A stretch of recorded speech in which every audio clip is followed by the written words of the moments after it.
ओम शांति।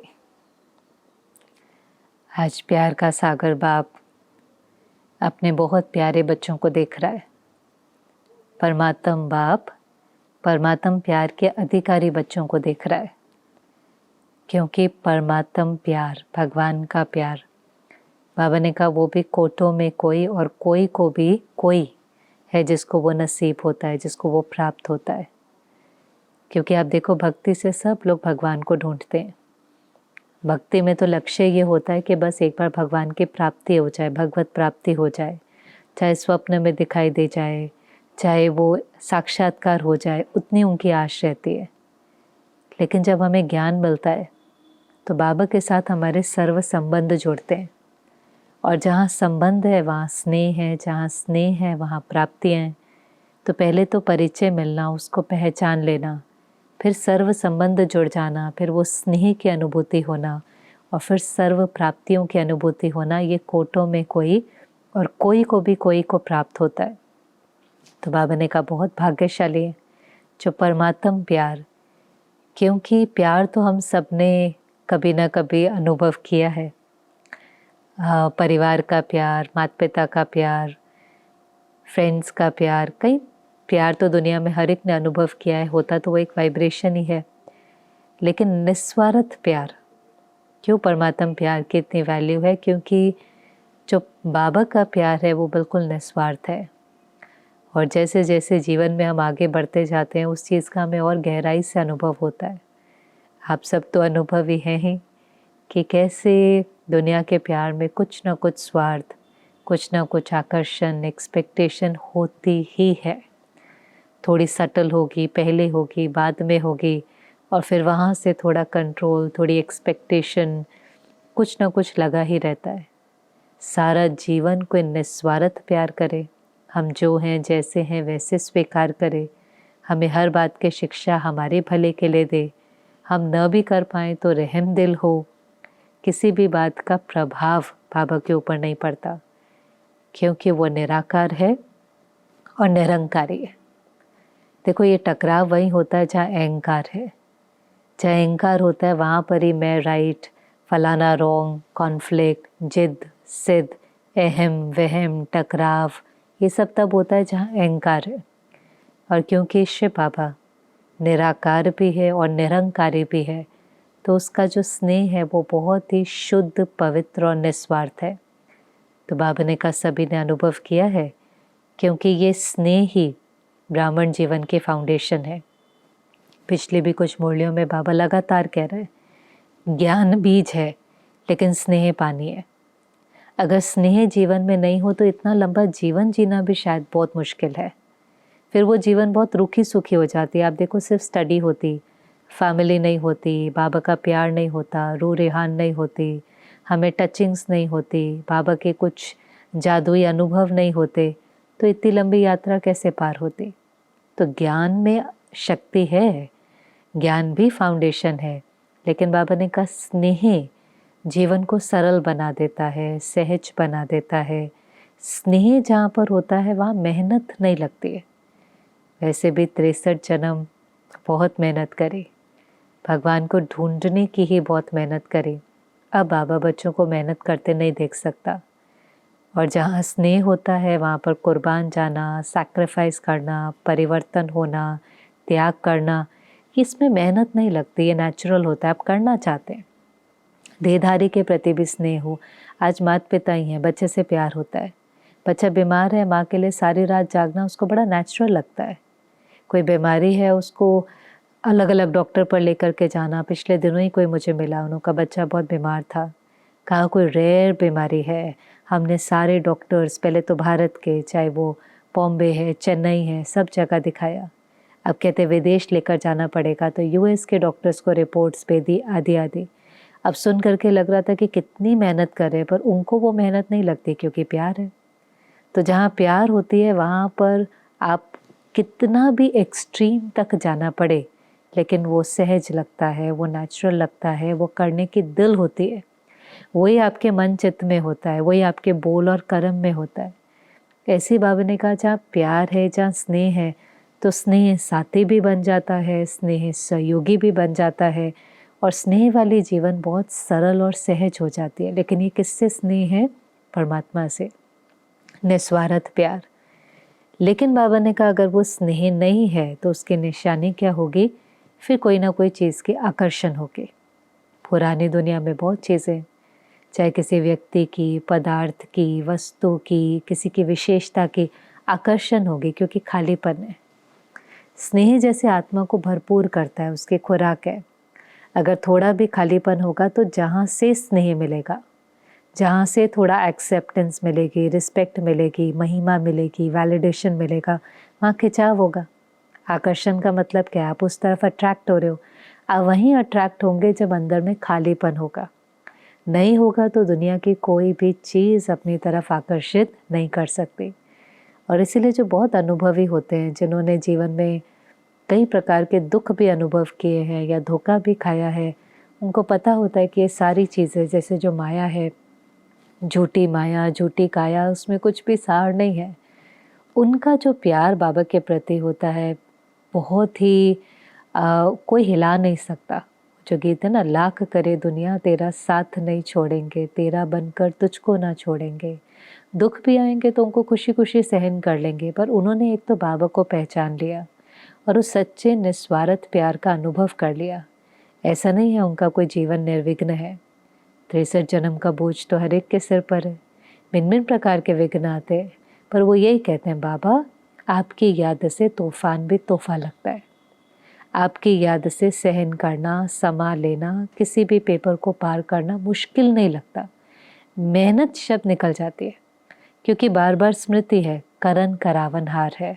हम तो निमित्त हैं, ट्रस्टी हैं, कराने वाला वो है। मेरे को तेरा करके बेफिक्र बादशाह हो जाते हैं, हल्के हो जाते हैं। तो इसलिए बाबा ने कहा कि स्नेही जीवन में होना ज़रूरी है। और जो दूसरा शब्द बाबा कहते हैं लवलीन, क्योंकि भक्ति में भी कहते थे लीन हो जाओ, ब्रह्म में लीन हो जाओ। लेकिन बाबा ने कहा वो तो कोई लीन हो ही नहीं सकता।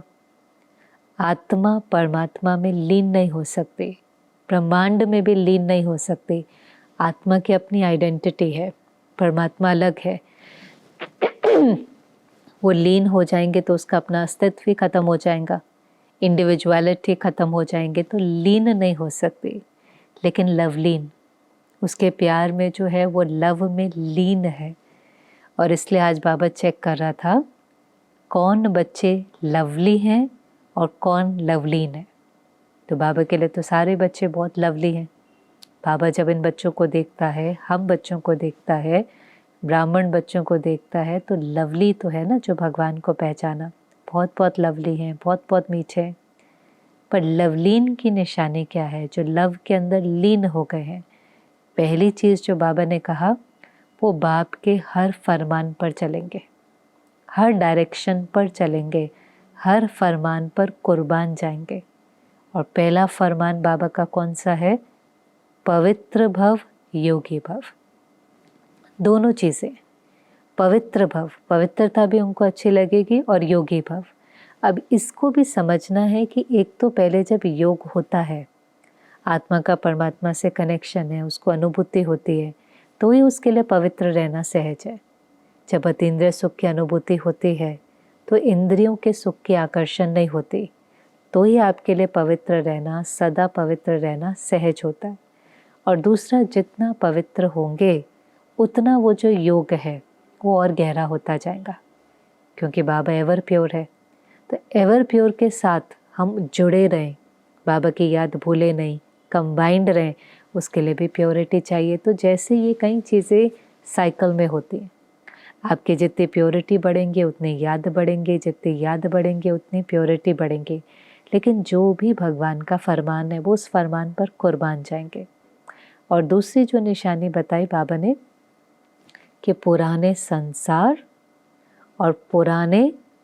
संसार और संस्कार का कोई आकर्षण नहीं होगा। लवलीन स्थिति की लीकेज क्या है? ऐसे तो भगवान से प्यार है, लेकिन कई बार जब लीकेज होती है ना, जैसे टांकी है, आप उसको रोज़ पानी से भरते हैं, वो भर भी जाती है, लेकिन अगर कहीं लीकेज है तो वो तुरंत खाली हो जाती है। तो सच में हमने भगवान को पहचाना है, उसके प्यार का अनुभव किया है, हमें उससे प्यार भी है, लेकिन सिर्फ उससे प्यार नहीं है, थोड़ी सी लीकेज है, उसके साथ साथ हमारा प्यार बटा हुआ है। ऐसे तो बाबा कई बार कहता है, दो नाव में पाँव रखेंगे तो चिर जाएंगे, लेकिन यही हमारे साथ होता है। हमें अतीन्द्रिय सुख भी बहुत अच्छा लगता है, लेकिन इंद्रियों का सुख भी अच्छा लगता है, क्योंकि वो सहज मिलता है, उसमें बहुत मेहनत नहीं है, उसमें देह अभिमान, देह का भान, देह की दुनिया छोड़ने की बात नहीं है। वो प्यार करता तो हमें डिपेंडेंट है, और ही हम कमज़ोर होते जाते हैं, डिपेंडेंट होते जाते हैं, आधारित होते जाते हैं। लेकिन क्योंकि सहज मिलता है तो उसके प्रति झुकाव हो जाता है। तो बाबा ने कहा, दो चीज़ें जो लीकेज का काम करती हैं। पहला, पुराना संसार। पुराने संसार के आकर्षण है, उसमें व्यक्ति भी आ जाता है, वैभव, कंफर्ट, सैल्वेशन, साधन सब खींचते हैं अपनी तरफ, क्योंकि उनसे कोई ना कोई प्राप्ति होती है। पहले तो वो चीज़ों में इतनी आकर्षण है कि उन चीज़ों की आकर्षण कभी कभी तो हमें भगवान को पहचानने ही नहीं देती। इसे तो दुनिया में लोग कहते हैं ना, हमारे लिए तो यही स्वर्ग है। उनके लिए स्वर्ग क्या होता है? नाम, मान, शान, धन, संपत्ति, साधन, सैल्वेशन, व्यक्ति, वैभव, बस ये सब मिल गया, यही स्वर्ग है। तो ये भी एक जैसे चकाचौंध की दुनिया, माया की दुनिया रियलाइज़ भी नहीं करने देती कि सत्य क्या है, झूठ क्या है, टेम्पररी क्या है, परमानेंट क्या है, पेरिशेबल क्या है, इम्पेरिशेबल क्या है। तो इसलिए बाबा कई बार कहते हैं, मुझे अपने आखिरी बच्चे से भी बहुत प्यार है। क्यों आखिरी बच्चे से भी प्यार है? क्योंकि उसमें ये विशेषता थी, उसने इतनी चकाचौंध होते हुए, इतनी आकर्षण होते हुए, इतने इंद्रियों का सुख होते हुए भी उस बाप को जो निराकार है, निरंकारी है, जिसको इन आँखों से देखा नहीं जा सकता, उसको पहचान लिया। ब्रह्मा के तन में आया, साधारण तन में आया, लेकिन किसी किसी ने उसको पहचान लिया। तो ये भी बाबा को लगता है बहुत बड़ी बात है।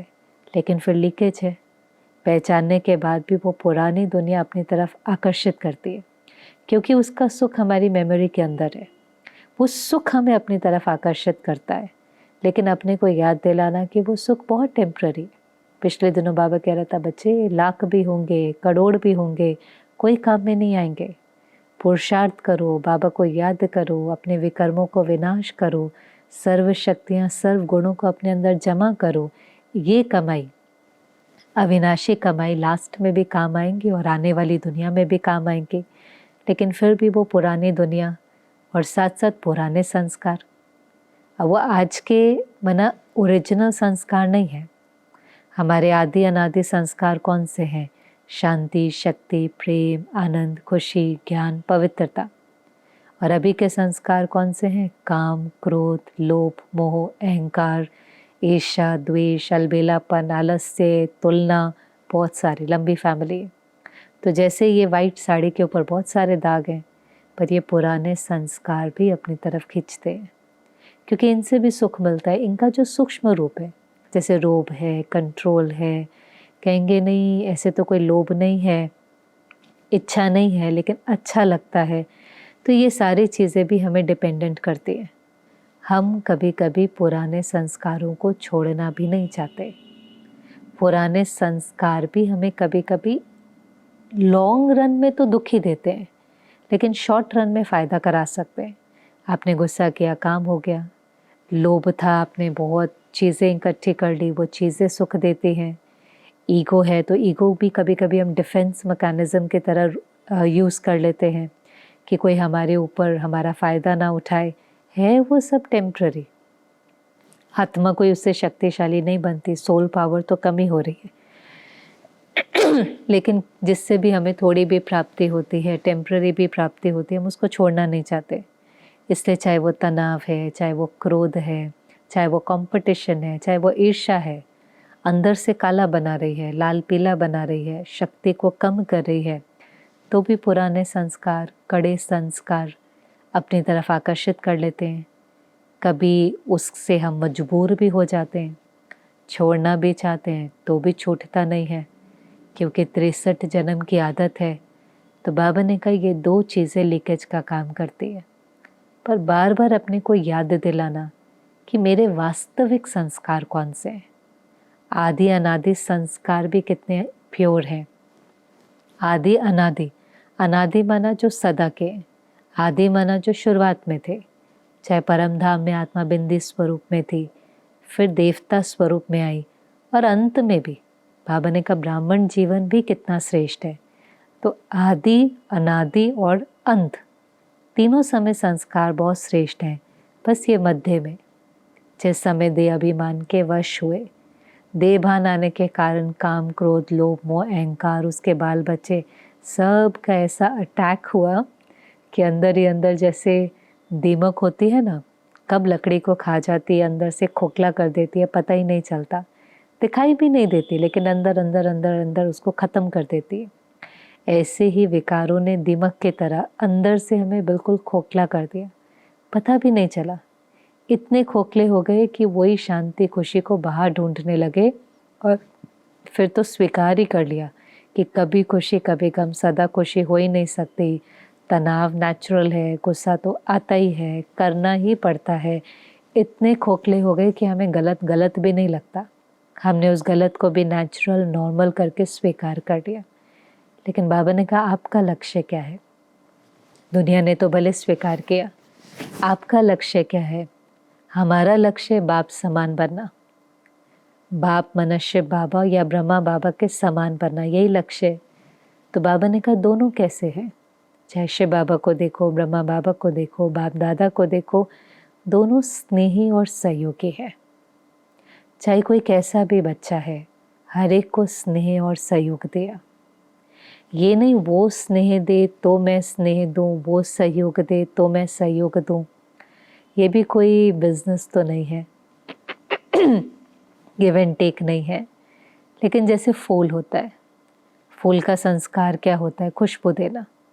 फिर चाहे वो रेगिस्तान में हो, चाहे वो बगीचे में हो, कहीं भी हो, वो उसकी प्रॉपर्टी है। चाहे वो प्रेसिडेंट के हाथ में हो या टेररिस्ट के हाथ में हो, वो उसका गुण है खुशबू देना। वो सबको खुशबू देता है। ऐसे मेरा अनादि आदि संस्कार क्या है? ज्ञान है, खुशी है, प्रेम है। जो मेरा संस्कार है वो मेरे से रेडिएट हो रहा है, इर्रिस्पेक्टिव सामने वाला देता है कि नहीं देता। हम इसलिए नहीं देते कि हम दे तो वो देगा, नहीं। हर एक के प्रति स्नेही, हर एक के प्रति सहयोगी, हर एक को सहयोग देना, चाहे कोई कैसा भी है। बहुत सुंदर बात बाबा ने कही। देखो, ब्रह्मा बाबा था, ब्रह्मा बाबा भी पुरुषार्थी था। ब्रह्मा बाबा ने बहुत अटेंशन दिया, लेकिन मेहनत नहीं करी। दोनों में बहुत फ़र्क होता है। अटेंशन एक नेचुरल चीज़ है। आज हम हर समय अटेंशन देते हैं। आज आप सड़क भी क्रॉस कर रहे हैं तो अटेंशन देंगे ना, इधर कौन आ रहा है, इधर कौन आ रहा है। गाड़ी चलाएंगे, अटेंशन देंगे। खाना बनाएंगे, अटेंशन देंगे। डॉक्टर है, कोई सर्जरी करेगा, अटेंशन देगा। आप अटेंशन दे रहे हैं, आप स्मृति स्वरूप हैं, आप अवेयरनेस में हैं। एक है मेहनत करना। जहाँ मेहनत है वहाँ थकावट है, जहाँ मेहनत है वहाँ बहुत खुशी नहीं है, कंफर्ट नहीं है। तो ब्रह्मा बाबा ने भी 33 वर्ष नंबर 1 बनने से पहले, संपन्न संपूर्ण बनने से पहले, अव्यक्त फरिश्ता बनने से पहले एफर्ट किया। लेकिन बाबा ने कहा कि वो ऐसा नेचुरल एफर्ट था, नेचुरल अटेंशन था, उस अटेंशन का भी कोई टेंशन नहीं था। इसलिए ब्रह्मा बाप समान मेहनत मुक्त बनना है। बाबा भी चाहता है सब वायदा करे कि ब्राह्मण जीवन मौज के जीवन, मेहनत की जीवन नहीं। अटेंशन देना है लेकिन उसके अंदर मेहनत नहीं हो। फिर बहुत सुंदर बाबा ने कहा देखो अभी क्या करना है। वाणी से बहुत सेवा करी, सेंटर बहुत खोले। अभी की क्या सेवा है उस पर बाबा ने अटेंशन दिया, क्या देना है सबको। जैसे शिव बाबा था, भिन्न भिन्न प्रकार के बच्चे आए। बाबा तो सबकी जन्म पत्री जानता है। कोई नंबर 1 भी था तो कोई लास्ट नंबर वाला भी था, कोई महारथी भी था तो कोई घोड़े सवार प्यादा भी था। हर एक अलग अलग था। बाबा को पता भी था, तो भी बाबा ने हर एक को कितनी ऊंची नज़र से देखा। हर एक को उसका स्वमान याद दिलाया, हर एक को सम्मान दिया, निस्वार्थ प्यार दिया, एक्सेप्टेंस दिया। इसीलिए तो कमज़ोर महावीर बन गया। जो कमज़ोर था वो विजयी बन गया। क्यों? जो था वो नहीं देखा, लेकिन जो बनाना था वो देखा। आज के संस्कार नहीं देखे, आदि अनादि संस्कार देखे। उसी दृष्टि वृत्ति से देखा, शुभ भावना और शुभकामना रखी, तो वो बच्चा परिवर्तन हो गया। ये बहुत ज़रूरी है वो नहीं देखें जो वो हैं, वो देखें जो उनको बनाना है। आज हम बाबा के पास आए, हम पतित थे, कामी क्रोधी थे, कमज़ोर थे, पापी थे, पर बाबा ने ऐसा तो नहीं कहा ना कि हे पापी क्यों आए। हर एक को बहुत ऊंची नज़र से देखा कि मेरे मीठे मीठे, सिक्खी लदे, लाडले, कोटों में कोई, विजयी, भगवान के पसंद, विश्व कल्याणकारी बच्चे। गुलजार दादी सुनाती थी, बाबा इतनी बार कहता था विश्व कल्याणकारी हैं कि हमें वंडर लगता था कि किसको बोल रहा है। हम छोटे छोटे बच्चे थे, लेकिन विश्व का नक्शा कभी देखा नहीं था, तो भी बाबा नशा चढ़ाता था कि आप विश्व की सेवा करेंगे। और उसी नशे से हम अपने रिश्तेदारों को भी कहते थे कि हम विश्व का कल्याण करेंगे, हम विश्व कल्याणकारी हैं। तो कहते थे आप छोटे छोटे बच्चे विश्व का कल्याण करेंगे, हंसते थे उन्हों के ऊपर।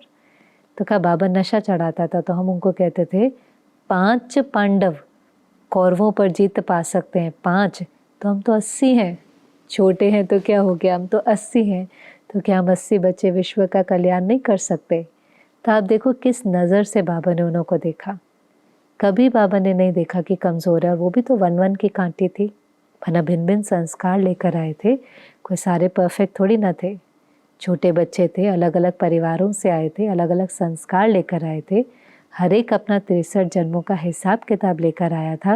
लेकिन बाबा ने स्नेह दिया, बाबा ने सहयोग दिया, सम्मान दिया, स्वमान की सीट पर सेट किया। ऐसे बाबा ने कहा चाहे कोई भी है उसको स्नेह और सहयोग दो, किनारा नहीं करो, न्यारे भी नहीं हो, सहारा बनो। ये बहुत सुंदर बात थी। पहले पहले हम ज्ञान में चलते हैं तो किनारे हो जाते हैं, क्योंकि हमें अपने को प्रोटेक्ट करना होता है, हमें लगता है कि उसका प्रभाव हमारे ऊपर नहीं पड़े। कई बार हम कहीं संग से, परिवार से भी किनारा कट ऑफ हो जाते हैं। इससे लोग बहुत डरते हैं ना, अगर कोई अध्यात्म की तरफ जाता है तो उनको डर लगता है कि ये कहीं पूरे उसमें डूब ना जाएं, फिर ये परिवार से, गृहस्थी से, बच्चों से किनारा ना कर लें। ये भूल हो जाती है, हम किनारे विड्रॉ कर लेते हैं। फिर थोड़ा और ज्ञान समझ में आता है तो पता चलता है कि नहीं, बाबा किनारे होने के लिए नहीं कह रहा, न्यारे होने के लिए कह रहा है। कमल फूल समान, जैसे कमल कीचड़ में खिलता है लेकिन कीचड़ का प्रभाव उसके ऊपर नहीं पड़ता, ऐसे हमें भी न्यारा प्यारा रहना है। लेकिन आज तो बाबा कह रहा है न किनारा न न्यारा, लेकिन सहारा। वो कब होगा जब बाबा से हमने अपने को बहुत भरा हुआ होगा, भगवान के प्यार से बहुत भरा हुआ होगा, तब हम हर कमज़ोर आत्मा को सहारा दे पाएंगे। किसी को ज्ञान का सहारा, शक्तियों का, गुणों का, दुआओं का, जिसको जो सहारा चाहिए। और वो सहारा भी किस लिए है, उन्हों को इंडिपेंडेंट बनाने के लिए। जैसे आप कोई चल नहीं पाता, उसको लकड़ी का सहारा देते हैं, वॉकर का सहारा देते हैं, उसका हाथ पकड़ते हैं, पर भाव पीछे क्या होता है कि ये सहारा देते देते वो अपने 2 पाँव पर चलने लगेगा। अभी फ्रैक्चर है, अभी कमज़ोर है, तो उसको सहारा चाहिए। ऐसे बाबा ने कहा आप सहारा देंगे तो वो और कमज़ोर नहीं होने चाहिए। कमज़ोर को महावीर बनाना है, गिरे हुए को और नहीं गिराना, उसको और ऊपर उठाना है कि वो विजयी बन जाए। ये शक्ति उसको देनी है। इसलिए ब्रह्मा बाबा तो देखो, अगर किसी में कमज़ोरी भी होती थी तो पहले बच्चे को बुलाता था, बहुत प्यार से पहले उसकी विशेषताओं का गुणगान करता था। बच्चे आप ऐसे हैं, आप ऐसे हैं, आप ऐसे हैं। जिसको बाबा कह रहा था कि शिक्षा भी देनी है तो पहले रहम का भाव हो, क्षमा का भाव हो। लेकिन बाबा तो बहुत महिमा करके उसका स्वमान ऊपर करता था। फिर बहुत कम शब्दों में शिक्षा देता था, बच्चे अगर ऐसा करेंगे ना तो आप संपन्न और संपूर्ण बन जाएंगे। तो ये बाबा ने क्या किया, स्नेह दिया। वैसे भी इस समय पर आप देखें, आज कोई भी हमारे पास आता है, सेंटर पर भी आता है, ब्राह्मण परिवार में आता है, क्या लेने के लिए आता है। ज्ञान तो बहुत है, आज यूट्यूब पर भी बहुत है, टेक्नोलॉजी के माध्यम से भी उसको मिल जाता है, लेकिन संसार में उसको निस्वार्थ प्यार कहीं नहीं मिला होता। प्यार में उसने धोखा खाया होता है। हर जगह कोई स्वार्थ है, हर जगह पर कुछ ना कुछ एक्सपेक्टेशन है। उसको निस्वार्थ प्यार चाहिए, रहम चाहिए, अपनापन चाहिए, पालना चाहिए। हमें लगता है कि आया है बहुत सेवा करे, सेवा कराने वाला भी बाबा है। जब वो आत्मा भर जाएंगी, भर करके शक्तिशाली बन जाएंगी, जब कटोरा भर जाएगा तो उसे छलकना शुरू हो जाएगा। कई बार कोई आता है, हमें लगता है अरे ये सेवा में लग जाए, कोई सेंटर पर आता है सेवा में लग जाए। नहीं, वो आत्मा क्या लेने के लिए आई है? वो भगवान के घर में प्यार, वो भी कैसा प्यार? निस्वार्थ। दुनिया में भी उसको वाह वाह मिली होती है जब उसने अच्छा परफॉर्म किया होता है। आज दुनिया में आप कोई प्रोजेक्ट करो, आप कुछ भी अच्छा प्राप्त करो, कुछ एक्वायर करो, तो आपको कितना उस चीज़ का वैलिडेशन, अवार्ड, रिस्पेक्ट मिलता ही है। करने पर प्राप्ति होना, ये तो दुनिया में भी मिला था। यहाँ पर भी अगर हमने कोई बहुत अच्छी सेवा करी, बहुत अच्छा भाषण किया और उसकी किसी ने महिमा करी, तो कोई बहुत बड़ी बात नहीं है। लेकिन उस आत्मा को, वो जो आत्मा कमज़ोर हो गई है, जिसने बहुत दुख सहन किया है, जिसने बहुत धोखा खाया है, जो अंदर से खाली है, विकारों के वश उसने जीवन में बहुत खालीपन का अनुभव किया है, ऐसी आत्मा को प्यार, निस्वार्थ प्यार, अपनेपन की भासना, जो बाबा कह रहा था ना, फरिश्ता कैसा होगा, हर एक को उससे अपनेपन की भासना आएंगी। वो चीज़ उसको अंदर से शक्ति देता है, और वो शक्ति फिर धीरे धीरे जब भर जाएगा तो उससे भी छलकना शुरू हो जाएगा। तो इसलिए बाबा ने कहा इस वर्ष में क्या करेंगे, क्योंकि 15 दिसंबर के आसपास की मुरली है, 15 दिसंबर 2005 की। तो बाबा ने कहा बस नया साल आ रहा है, नए साल में कुछ नवीनता करते हैं, गिफ्ट देते हैं। तो इस वर्ष हर एक को गुणों की गिफ्ट देना, जिसके अंदर जो भी गुण है तो प्रभु प्रसाद, हमारे पास तो कहाँ से आया, लेकिन जिसके पास भी जो गुण है, जैसे मम्मा बहुत अच्छी मुरली चलाते थे, बाबा के ज्ञान को बहुत अच्छा मनन चिंतन करके स्पष्ट होकर सुनाते थे। तो कहीं कहते थे मम्मा आप तो बहुत अच्छी मुरली सुनाते हो, तो मम्मा कहती थी ये तो प्रभु प्रसाद है, प्रभु ने जो प्रसाद दिया मम्मा ने सबको थोड़ा थोड़ा बांट दिया। प्रभु प्रसाद का कभी अहंकार नहीं आता। जो आपको मंदिर में प्रसाद मिलता है आप भावना से सबको बांट देते हो, सब भी भावना से ले लेते हैं, कोई स्वार्थ नहीं होता, कोई इच्छा नहीं होती। ऐसे जो गुण हमें मिला है, जिसके पास जो गुण है, कहीं बहुत अंडरस्टैंडिंग होते हैं, कहीं बहुत केयरिंग होते हैं, कहीं बहुत ट्रस्टिंग होते हैं, कहीं बहुत उमंग उत्साह बढ़ाते हैं, कहीं किसी का स्वामान बढ़ाते हैं, कहीं बहुत सिचुएशन होगी ना बहुत आराम से उसको सेटल कर लेते हैं, पहाड़ को राई, राई को रुई बना देते हैं, किसमें परख शक्ति होती है, ऊपर उठाने की शक्ति होती है। तो जो भी गुण है, गुणों का सहयोग दो, शक्तियों का सहयोग दो। बाबा ने कहा आपका टाइटल क्या है, मास्टर सर्वशक्तिवान। तो कभी कुछ होता भी है तो उस चीज़ को संभालो, सहन करो, सहयोग दो, शक्तियों का सहयोग दो। इस चीज़ की आत्मा को ज़रूरत है। देखें तो सही, इस समय आत्मा को क्या चाहिए? सिर्फ ज्ञान नहीं चाहिए, गुण और शक्ति चाहिए, दुआएं चाहिए। तो इस चीज़ का दान करो कि किसी के अंदर भी कोई कमज़ोरी न रह जाए, क्योंकि ये क्या बन रही है, विजय माला बन रही है। हर मणके से ही तो बनेगी ना। चलो कोई पहले नंबर का मणका है, कोई आखिरी नंबर का है, लेकिन सब एक धागे में पिरोए जाते हैं। एक भी मणका नहीं हो, निकल जाए तो माला अच्छी नहीं लगती। इसलिए वो माला बनाने के लिए हर मणका एक दूसरे से जुड़ा हुआ होना चाहिए। वो कब होगा? जब हर आत्मा एक दूसरे से रास करेंगी, जब हर आत्मा एक दूसरे की विशेषता को देखेंगी, जब, ये बहुत सुंदर बात बाबा ने कही, आप प्रकृति को परिवर्तन कर सकते हो अपने वाइब्रेशन से। तो क्या अपनी दृष्टि से, वृत्ति से, संकल्प से आत्माओं को परिवर्तन नहीं कर सकते? सिर्फ ज्ञान से परिवर्तन नहीं करो, वाइब्रेशन से परिवर्तन करो। सिर्फ शिक्षा से परिवर्तन नहीं करो, शक्ति से परिवर्तन करो। आपके कल्याण की भावना, कल्याण की वृत्ति, कल्याण की दृष्टि असंभव को संभव कर देंगे। जो वाणी से नहीं हुआ वो वाइब्रेशन से, इंटेंशन से, हमारी शुद्ध भावना से, शुभ कामना से, कल्याण की वृत्ति से हो जाएगा, और फिर वो माला तैयार होंगी। कभी कभी साकार के दिनों में कोई रूठ जाता था, कोई यज्ञ छोड़ कर जाता था, तो प्रकाशमणि दादी कहती थी ये दादी का भी फेलियर है। तो कहते थे दादी आपका इसमें क्या है, वो तो हर आत्मा के अपने अपने संस्कार हैं, अगर कोई चले गए तो अपने कर्मों के कारण। दादी कहती थी नहीं, हम सब एक माला के मणके हैं। आज अगर कोई मणका कमज़ोर है, उसको कोई सहयोग चाहिए, कोई साल्वेशन चाहिए, तो ये बड़ों का, हम सब का फ़र्ज़ है कि हम उसको सहयोग दें। अगर हमने उसकी कमज़ोरी को आइडेंटिफाई नहीं किया, समय पर सहयोग नहीं दिया, वो बाबा या परिवार को छोड़ करके चला गया, तो इसमें हमारी भी फॉल्ट है। कौन ऐसा सोचेगा?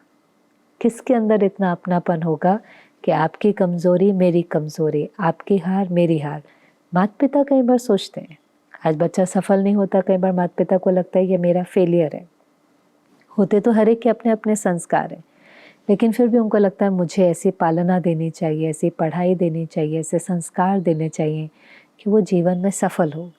ऐसे दादियों को होता था कि हम एक परिवार हैं, हम सब एक माला के मणके हैं, हर एक को शक्तिशाली बनाना ये हमारा फ़र्ज़ है।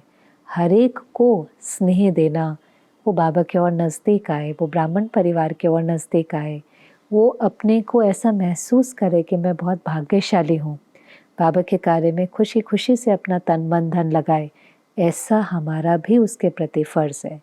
तो बाबा ने कहा ये गिफ्ट हर एक को दो, ये नवीनता लाओ कि माला तैयार हो जाए।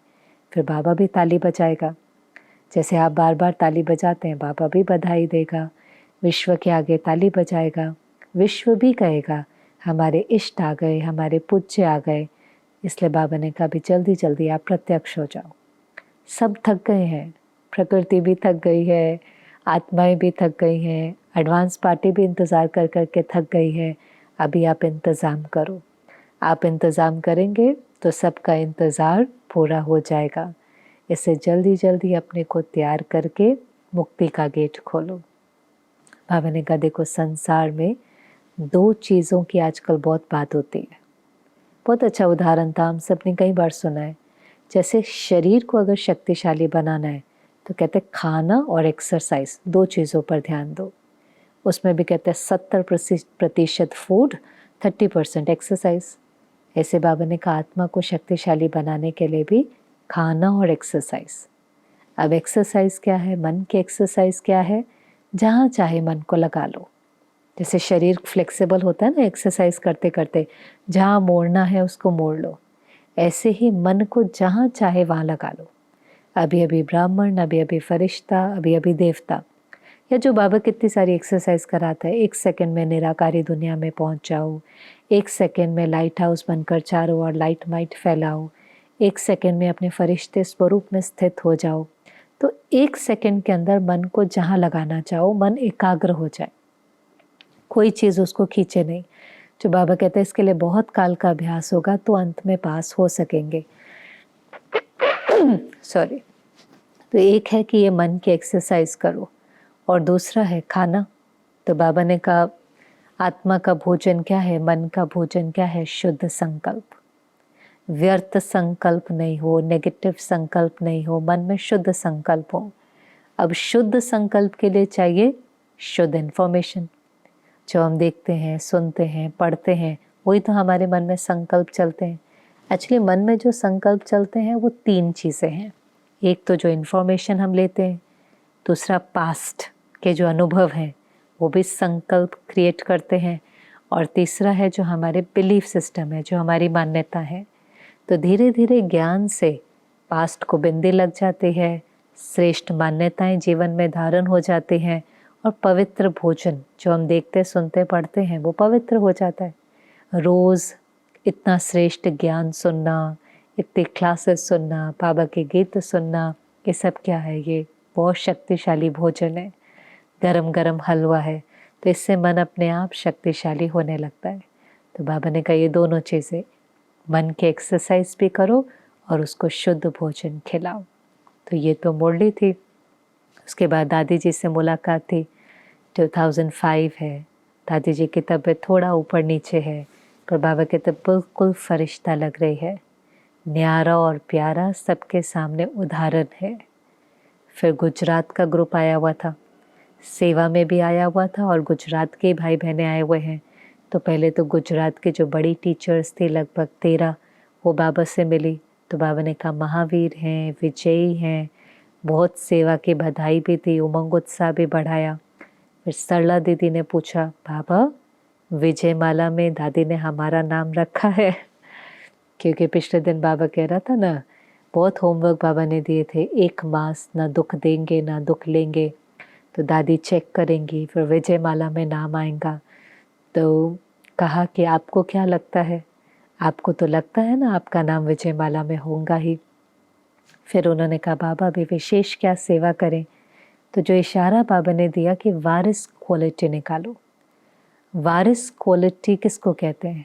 इस मुरली में बाबा ने स्पष्ट नहीं किया। बाबा ने कहा आपको तो पता ही है वारिस क्वालिटी की क्वालिफिकेशन क्या होती है। वारिस माना जो पूरे वर्षे का अधिकारी है।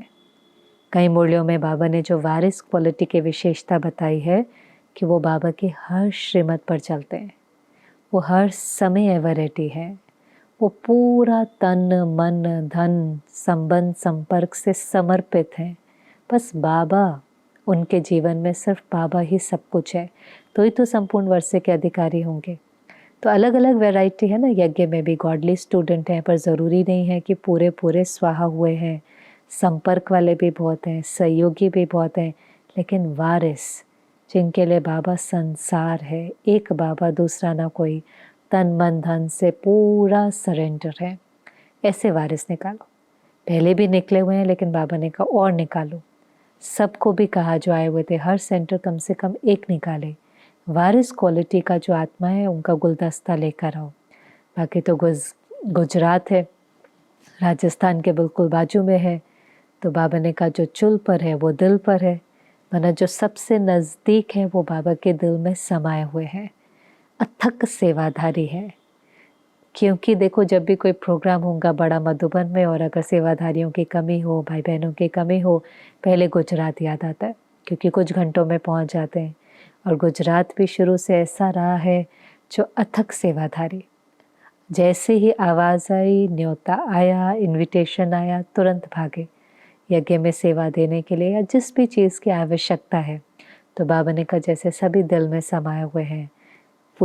पुडूरिहान में पूछा भी बाबा ने कितने सेंटर्स हैं, तो आपको तो पता ही है इस समय तक कितने हज़ारों कितने 100 सेंटर, कितने हज़ारों गीता पाठशालाएँ हैं।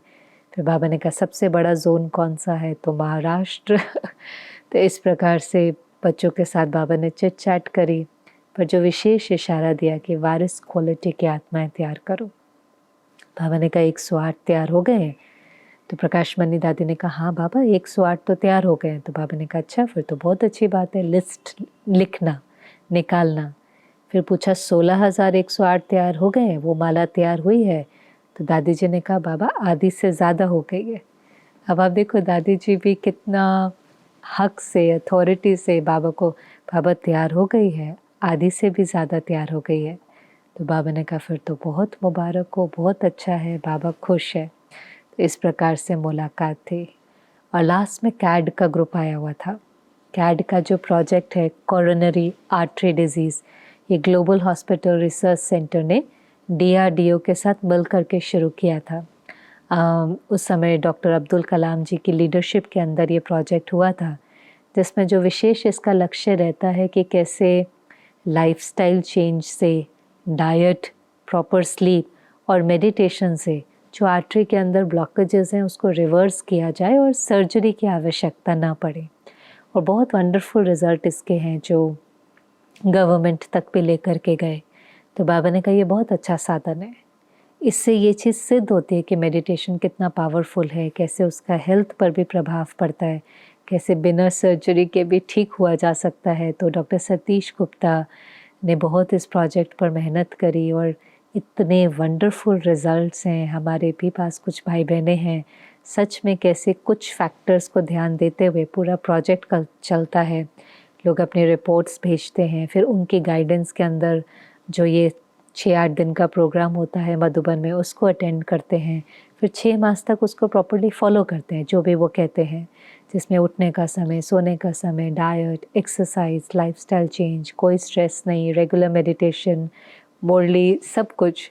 और इतने सारे भाई बहनें निकले हैं उस प्रोजेक्ट से। और नेचुरल सी बात है, गवर्नमेंट को हर चीज़ का प्रूफ चाहिए, प्रत्यक्ष प्रमाण चाहिए, तो ये एक बहुत अच्छा साधन बना सेवा का। खास जो पढ़े लिखे लोग होते हैं, बुद्धिजीवी लोग होते हैं, मेडिकल साइंस के फील्ड में होते हैं, वो कुछ रिसर्च का रिज़ल्ट देखना चाहते हैं। तो बाबा ने उस ग्रुप को भी बहुत बहुत मुबारक दी। तो ये आज की मुरली थी। विशेष तो जो था, बाबा ने कहा एक तो आप लवलीन रहें, पुराने संसार और संस्कार का कोई नाता नहीं, उसकी लीकेज को ख़त्म करना है, बाबा पर कुर्बान जाना है और बाबा से मिला हुआ निस्वार्थ प्यार परिवार को देना है। हर एक के प्रति शुभ भावना, शुभकामना। कमी दिखाई देते हुए भी नहीं देखना। जो बाबा कहते हैं ना, सही को सही समझना है, गलत को गलत समझना है। समझो भले, वृत्ति में नहीं बिठाओ, क्योंकि जैसी वृत्ति वैसा वाइब्रेशन, वैसा वायुमंडल। वायुमंडल कमज़ोर होगा तो आत्माएं और कमज़ोर हो जाएंगे और दर्द में जाएंगे। वायुमंडल में स्नेह हो, सम्मान हो, एक्सेप्टेंस, रिस्पेक्ट हो, ये सहयोग दो।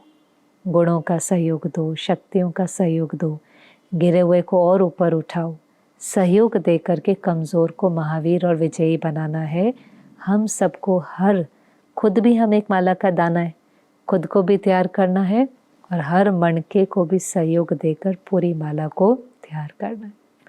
तो आज मुरली सुनते समय अगर कोई भी एक ऐसी आत्मा है जिसके साथ हिसाब किताब थोड़ा कड़ा है, तो अभी इसी समय उसकी कमज़ोरी ना देख करके विशेषता को देखें और लिखें, कमेंट में भी लिखें, इसके अंदर ये विशेषता है।